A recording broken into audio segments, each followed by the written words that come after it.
Hello everyone, I'm Monsignor Jamie and welcome to a new episode of Breaking Bread, the show that brings together life's most important ingredients, faith, family, friends, and of course food. I'm here on Staten Island at Aunt Butchie's of Brooklyn with my good friend Peter Marcolini, the owner and executive chef of Aunt Butchie's. As you know, they started out in Bay Ridge. They have a wonderful pastry shop there. They also have a place in Marlboro, New Jersey. But today I'm here on Staten Island. I'm gonna go into his kitchen because a couple of years he was in my kitchen and maybe I could teach him a few things about cooking and maybe even pastries. So don't go away. We'll be right back with a new episode of Breaking Bread. Hi, I'm Pete Marcolini. I'm one of the owners here at Aunt Butchie's. I'm also the executive chef. Monsignor Jamie, I can't wait for you to come here and try my meatball. Maybe I could teach you a few things.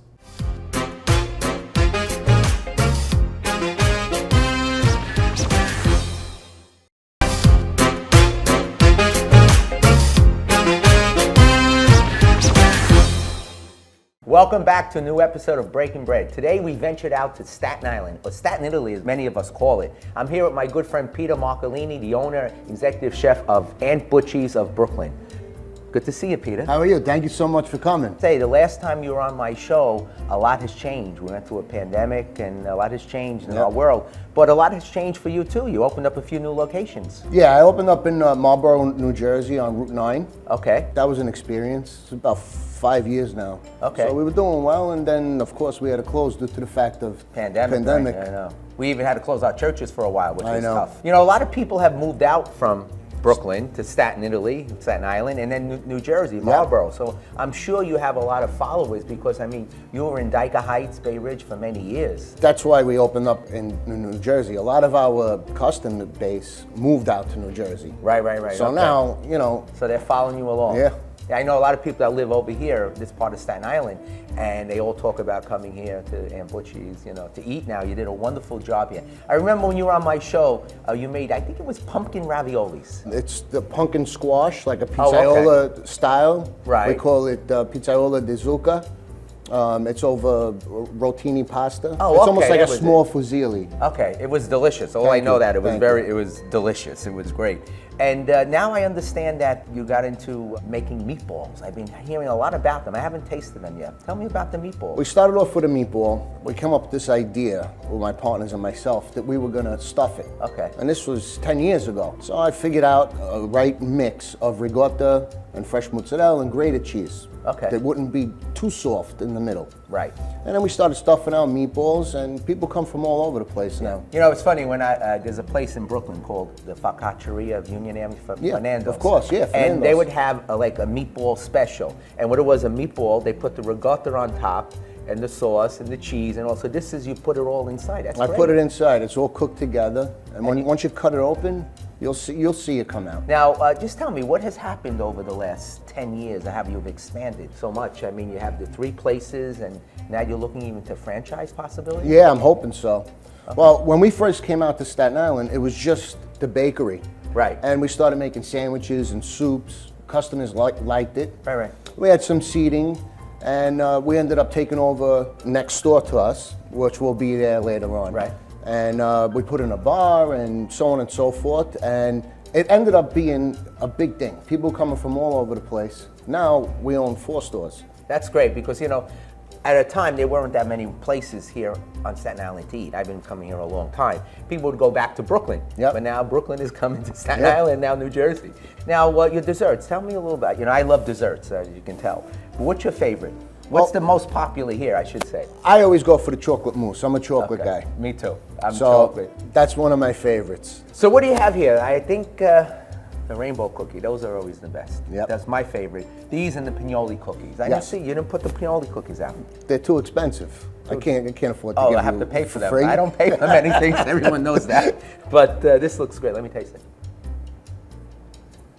I like a rainbow cookie when you can taste the jam. Yes. Right away, and the raspberry makes it. But anyway, we're gonna take a break, and you're gonna show me what about your meatballs. Don't go away, we'll be right back, and Peter's gonna show us a secret recipe of his stuffed meatballs.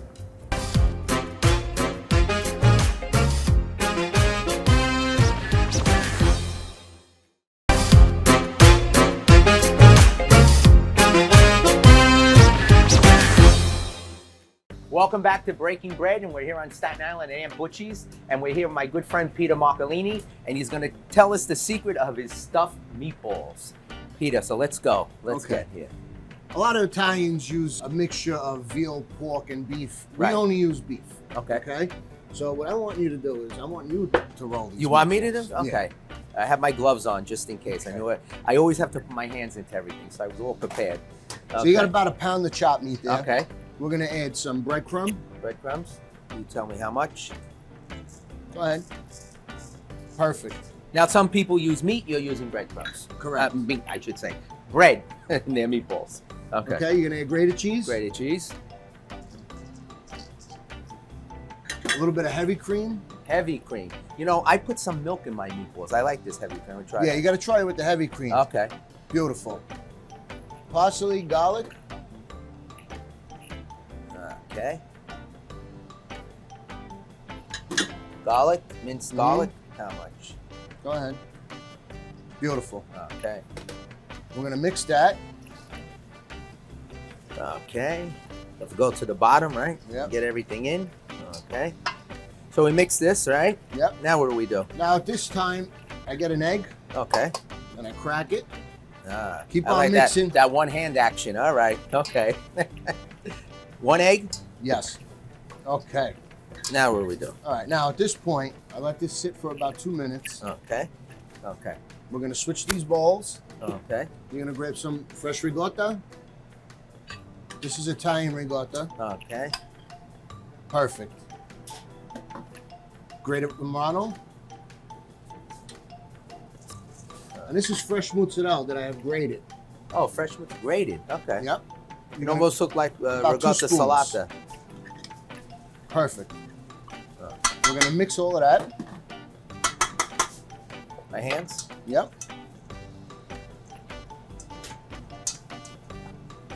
Let me help you with this part. Okay. Mix this all together.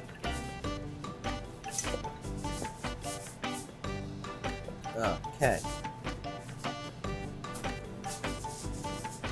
Now what? Okay. Now what I do is we're gonna make some Small. small. So it's a meatball in a meatball. Correct. Okay. This is the way it should look. This should be the right consistency. Okay. Okay. Can't be too soft. Right. So, Okay. Monsignor, we're gonna grab the chopped meat. I flatten it out like this, Okay. and Roll it. I think I can do that. It's like making a snowball when we were kids, right? It is. Let's see. Just don't throw it at me. Okay. Look what I did. I dirtied the whole meatball up. I'm going to take these gloves off for now. Okay. Since we mixed all the meat already. There we go. Put this over here. So I'm going to let you do that. I don't want to get my hands dirty, but I think I can do that. Okay. All right. How's that? That's great. Now, if it was too soft, you had too much ricotta, it would be too runny. It'll be too runny. Okay. Yes, correct. All right. And what we do here is, Now you make big meatballs. oh, you have to see Yeah. the real meatball. It's about double the size. Oh, really? Yeah, this is a Okay. baseball. We serve softballs here. Wow. Now the stuffed meatballs, you make them that big too? Correct. Oh, wow. Yeah. Okay. We don't fry our meatballs here. We bake them. You, Okay, so I you would got put to it. keep it healthy. I Yeah, mean. I would put it on a tray just like this, bake Okay. it for about 15 minutes with no sauce, Okay. and then I would put it in another pan with sauce and cover it and let it cook. Cook in the oven. Yeah, about 350 for about an additional half an hour. Now, do you want this secret to get out? Well, I can trust you. You're a priest. But people are watching on Oh, yeah, TV. that's right. You know what I always do? I always leave one ingredient out. This way, if they try it, it doesn't come out. But Listen, you can't get the same products in every store. Right. So the products that we carry, it might change the consistency or taste a little bit. okay. I'm not giving away that secret. No. Now, tell me this: when did you get involved in cooking? Well, I used to wholesale the Butchie desserts. Right. I had a mozzarella route, Right. and I was always in kitchens. So every time I went into a kitchen, I saw the chefs cooking, and I always watched. And I used to go home and try and practice and make the recipes. Now, what about growing up as a kid? I'm sure you. My grandfather was the best cook. Really? So people used to come, They don't believe that men are the best cook. No, they are. They are. then from that, you went into opening up more, a couple more restaurants, franchising. That's a hard thing to do, to franchise. We're trying. People are moving to South Carolina, North Carolina. Right. Maybe we could expand that way. Okay. And that's what you're looking to do? Yeah. Down south. Mm-hmm. A lot of people are moving down there too, I hear you can't get good Italian food down south. I know. That was true in Florida. Yeah. My father went down there many years ago, in 1981, and I used to go and visit him, and there were no Italian restaurants down there. And now you go down there and it's amazing. All the restaurants from Brooklyn are going down to Florida. Exactly. They're opening up down there. It's amazing. So now what do you do with this meatball? Bake them for about what, 20 minutes, Tony? 20 minutes uncovered, no sauce. Right. Then we're gonna take it out of that pan. I'm gonna put another pan with sauce, cover it, and put it back in the oven. Wow. We don't throw out that sauce. We save that sauce. Okay. You serve it over the meatballs, but then you serve it over the pasta also. Okay. That's where all the flavor is. Okay, great. You really love what you do. I love it. I love eating. Yeah. Now, what's up? What do you have over here? I see you have Sunday sauce meat. Eh? Yes. This is called the gudana. Gudana, the skin. The skin. Of the skin of the pig. The pig. And what we do is we roll it up. Yeah. I put some prosciutto, some grated cheese, garlic, and parsley. Yeah. Roll it up. My mother used to make this when we were, I never ate it. I said, "Ah." And braciole. I see a braciole. That's the pork braciole. This is a beef braciole. I like the pork. Yeah, me too. Yeah, and with the sauce and the gravy, it's great. And I see you have some sausage here. Yeah, we have hot and sweet sausage. Okay. Of course, I have to put the fennel in the sweet sausage. I like the pork ribs. The pork. That's Sunday sauce. So gravy. What do you call it? Gravy or sauce? I call it sauce. Okay, we called it gravy. Yeah. But you put that all in the gravy. It's just unbelievable. I remember growing up as a kid. The smells. I love this. It's like an instant heart attack. Yeah, right? Well, we're going to take a break, okay? And we'll try this food. Don't go away. We'll be right back, and we're going to taste some of Peter's delicious cooking as well as his stuffed meatball. Can't wait.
Welcome back to Breaking Bread. Pete, this looks like the Last Supper here. Well, I try. Is this every night? No, this is what we do at my house for the holidays. Oh, wow. This is unbelievable.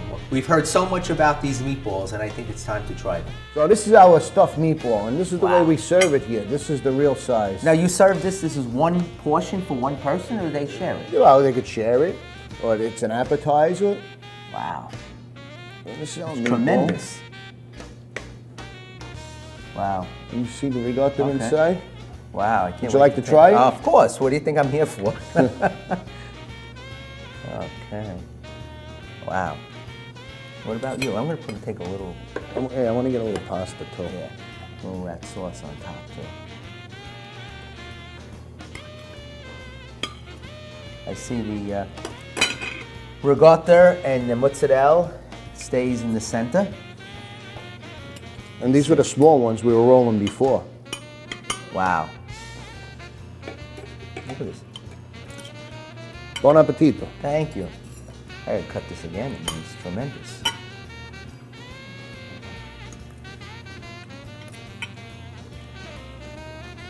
That is good. Thank you. I have to say, I think they live up to your reputation. Thank you very much. Wow, this is great. How did you come up with this recipe? Most of the stuff that I create was a copy from my grandfather. Right. This, I did not know my grandfather's recipe. So this just happened in my kitchen. He made these? No, I didn't know his recipe. Oh, okay. So every day I would try to make it taste like his, and But this he is the would closest. he would stuff the meatballs. No, I came up with that. Oh, so you had the recipe of his meatball. You didn't have it, but you tried to imitate his Yes. meatballs, and then you wanted to add a little variation. Yes. You always got to be a little different. Now, that's what I do. I always change 1 or 2 ingredients. Yeah. Now, tell me, I know you want to franchise, the meatballs and possibly even, the restaurant. That's very difficult, isn't it? Yeah. Especially when you're an owner, an operator, a cook, a chef. So it's difficult. Do you have someone doing that for you? Or? Actually, yes. Matter of fact, would you like some wine? Yeah, of course, of course. Antonio, you have some wine? Oh, hey, what are you doing here? Look who graced us with his presence. What are you doing? Now, what do you have there? We have Mr. Marcolini's Family Vineyard wine. Oh, wow. Also. So now this is your job, Joe? Or what? Yes, I'm Yeah. actually got to get back into the kitchen, do some prep. Oh, okay. Now, you're one of the partners here, right? I am. You're one of those silent partners. Oh, not too soon. I don't know. I don't know. Peter tells me you're not here that often. Well, Who does more work? it's just a coincidence we were just talking about trying to franchise and whatnot. Right. Joe takes care of all the books, the office work, and so on Okay. and so forth, and he's So been a behind big the part. scenes and in front of the house. That's, Correct. That's Pete, good. we like to call him Chef Pete, the unschooled chef. As you can see, this spread is unbelievable. Oh, I told you, it's like the Last Supper. Yeah. Yeah. Are you going to join us or what? I can't. I got to get back into. Oh, he has to work. He's giving us one of those. He's My too office. busy. Too But busy you to enjoy eat. this stuff, meatball. Joe, nice. Thank you. Thank you so much. Thank you for doing coming. this. Thanks for the wine. You got it. We were talking about franchising, how difficult that is. Yeah. How do you go about it? I mean, did you start the process? No, we didn't start yet. We have to still get our 2 stores situated. COVID had a lot to do with Right. our backfall. Right. And you want to make sure everything's right, because before they franchise it, they have to imitate all your techniques, your recipes, and make sure everything's up to par. The recipes I have all down pat, and I have it that we could do it in bulk for 1 location or 100 locations. Right. Okay. Well, good luck to you. I hope it works. Thank you so much.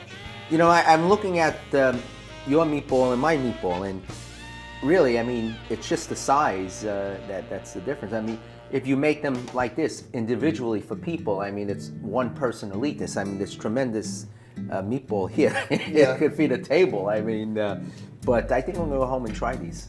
All right, I'm happy. And I tell you, your sauce is great too. I couldn't wait for you to come here and try them. Yeah. What about the sauce? Where'd you get that recipe from? Oh, that's my own recipe. Your own too. You're not gonna give that secret away. No, Okay. I only buy local tomatoes. Okay. Most of my tomatoes come from Jersey. Oh, okay. And you Buy make them imported, yourself. You yeah. make fresh sauce. Nothing from the can. Well, some. You little mix a little bit. You have to mix.